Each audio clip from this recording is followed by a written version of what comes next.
Bonjour tout le monde, j'espère que vous allez bien, c'est Flo pour Altcoin France. On se retrouve pour ce brief du lundi 1er septembre.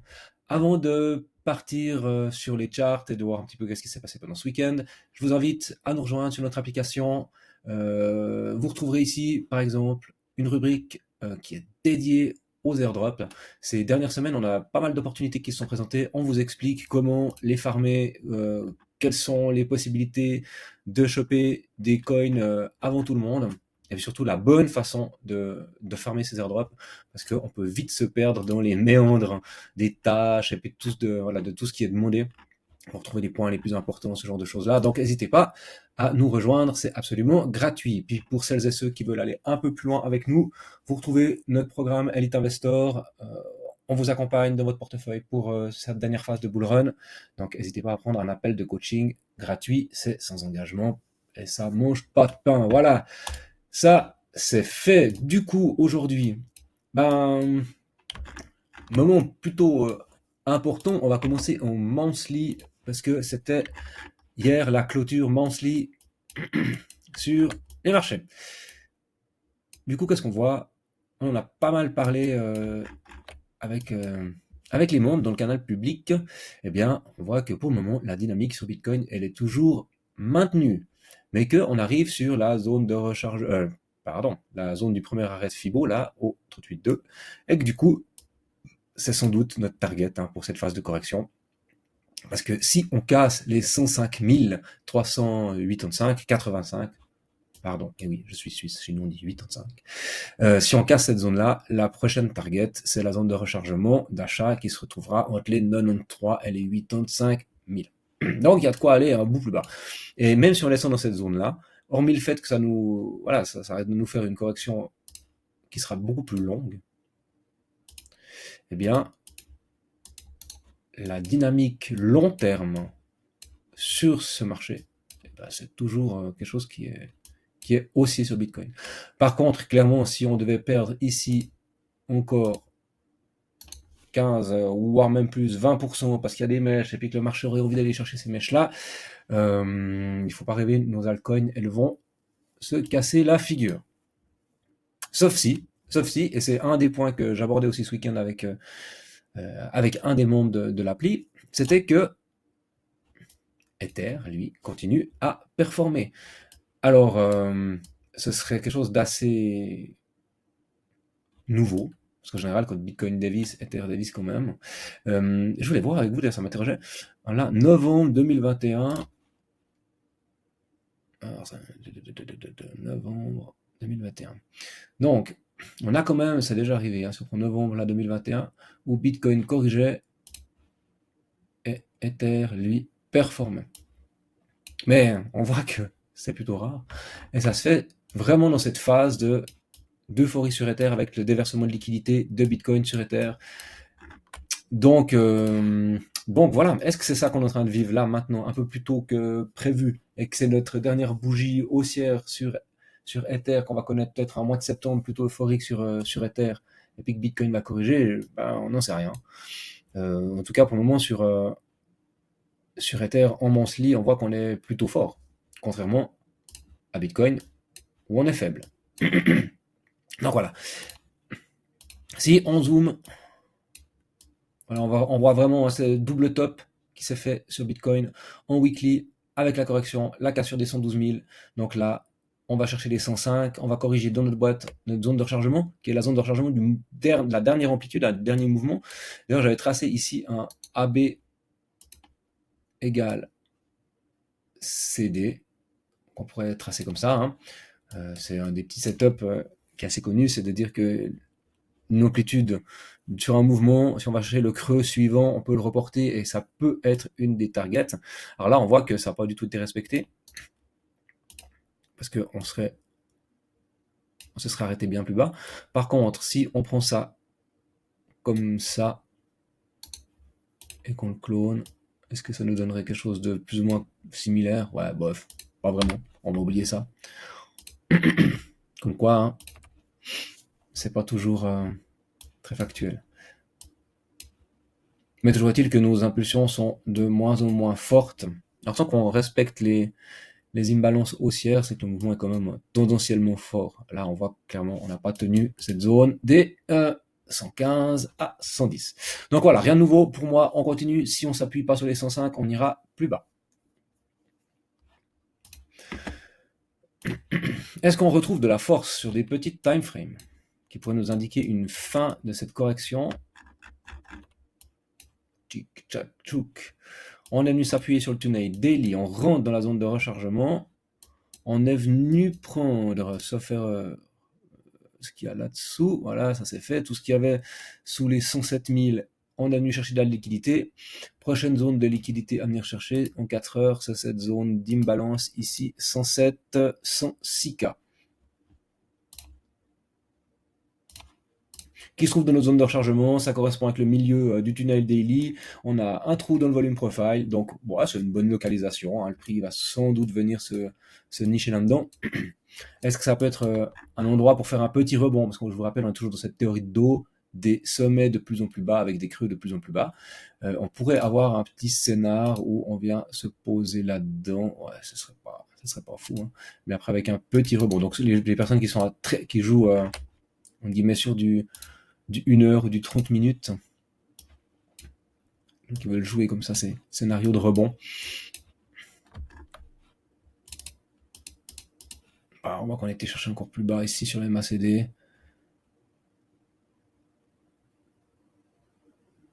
Si on vient break les 197 ici sur le MACD, on aura une divergence haussière, ce qui n'est pas le cas pour le moment.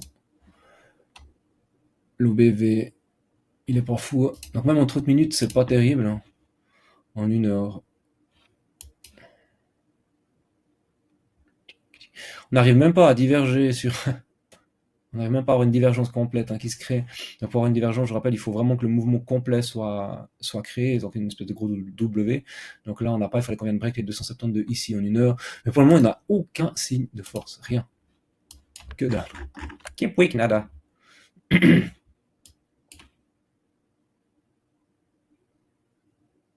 Ici, on n'a même pas fait la divergence complète, on est venu un peu en dessous, donc on est plus en train de compresser quelque chose. Une fois de plus, il faut qu'on vienne break là ici les 170 pour qu'on puisse dire ok, on a un W, on a une divergence qui se crée. Donc pour le moment, c'est convergent. Donc pour le moment, tout se casse la figure, ça continue de se casser la figure. Voilà. Bah on attend. Rien d'autre à dire. On attend. Bitcoin est pénible, on attend. Ether. Ether. On a notre zone de rechargement, on est dedans. Je vais vous la tracer comme ça, on la voit, on la garde de côté, on sait où on va. Ça, je peux supprimer ça, on verra un peu mieux. Parce que pour le moment, est-ce qu'on respecte des rebonds? Ouais, on va même pas dans la zone de short. Donc aussi là, très faible. Hein. Les rebonds sur Ether qu'on est en train de voir qui sont faibles. Donc on s'inscrit dans cette théorie de dos en 12 heures, avec un sommet, un creux plus bas, un sommet plus bas et un creux plus bas. Il faudrait tenir ce creux là des 4260, sinon on va invalider, enfin on va plutôt confirmer encore cette théorie de dos, et pour moi après prochaine target c'est 4200 et 4106 pour aller finalement chercher les 4061, ce qui serait pas hyper bonnard.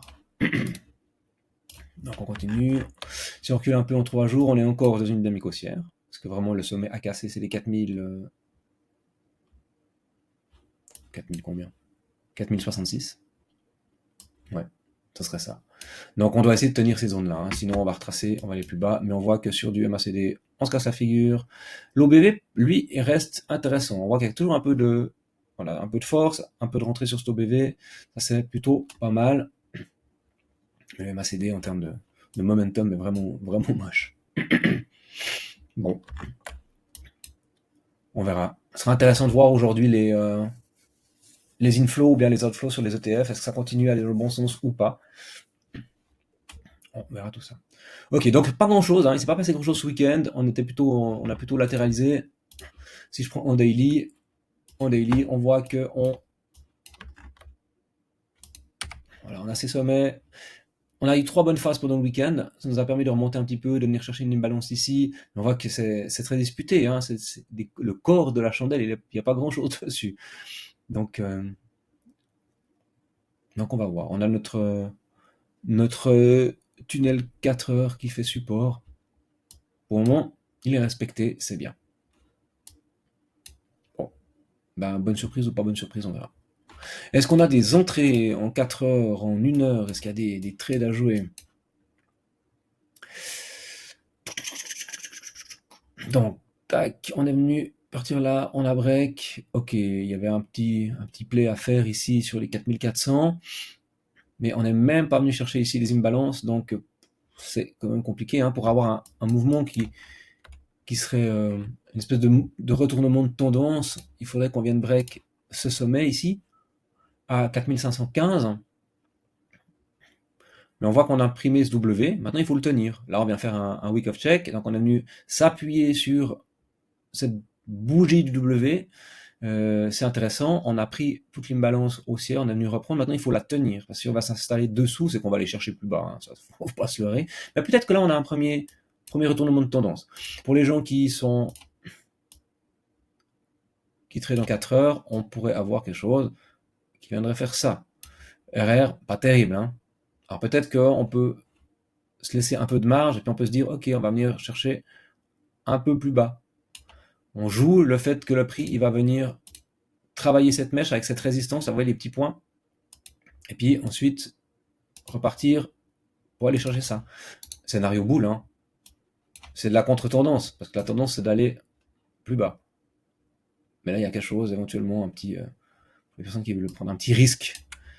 Toujours, hein, je vous rappelle, on gère son risque. Si on note des choses comme ça, c'est 0,5, 1% de son cap maximum. Et on joue le fait que si on sur 10 trades, on en a un ou deux qui passent, on est gagnant, parce que le RR est de 5.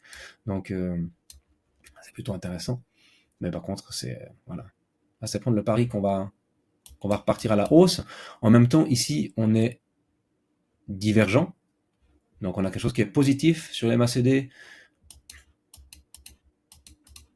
Sur l'OBV, ça a l'air de se tasser, mais c'est plutôt aussi... c'est plutôt positif aussi. Bon, on va voir. On va suivre ça. Ce sera intéressant de suivre l'évolution du prix en 4 heures ou en 1 heure peut-être. Bien sûr, c'est pour les gens qui tradent. Hein. Les gens qui sont sur l'investissement, on met nos mains sous nos fesses et on attend. Voilà, pas grand-chose de plus à dire pour Ether, ni pour Bitcoin. Je voulais voir avec vous. Pendle, on avait tracé des petites lignes bleues il y a quelques jours, quelques temps. On partait sur ce scénario d'un triangle de compression rebond avec possibilité d'entrer ici sur les sur cette zone en fait, hein, exactement sur cette zone là, donc les 4.54 avant d'avoir une expansion. Et ben on y est. Les gens qui voient ce move là, et ben on voit que la possibilité d'entrée elle est là. Donc toujours, hein, quand on casse une figure, après on fait le retest et on voit ce qui se passe. Est-ce qu'on peut aller chercher un peu plus bas? Oui, bien sûr, il y a le week of check ici à 459. Donc là, on pourrait aller chercher encore cette zone ici. Hein. Donc on pourrait creuser un peu plus, réintégrer un tout petit peu ce triangle. C'est pas dramatique. Si je prolonge mon petit trait, ce serait ça. Mais ensuite, après, on joue vraiment une extraction de ce triangle. Why not? C'est une possibilité. En tout cas, quoi qu'il en soit, c'est une bonne zone d'investissement. On a donné...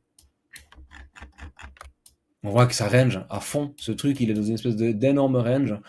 Pendle, je vous rappelle, hein, RWA, il a une TVL de fou, qui reflète pas du tout le prix, parce qu'il a un market cap de 300 ou 400 millions. Donc c'est absolument rien à voir avec la valeur qui est déposée sur le protocole. Donc voilà, si on arrive à rentrer sur ce genre de produit, c'est intéressant pour la suite, si on part du principe qu'il y a une suite, bien sûr. Et en même temps, si je supprime ça, je fais un peu de la place, on voit qu'on a ici une énorme... Ouf. Voilà. Ah, c'est pas si propre que ça, je pensais que c'était plus propre. Mais quand même, on a une droite, un peu de tendance, une espèce de trendline.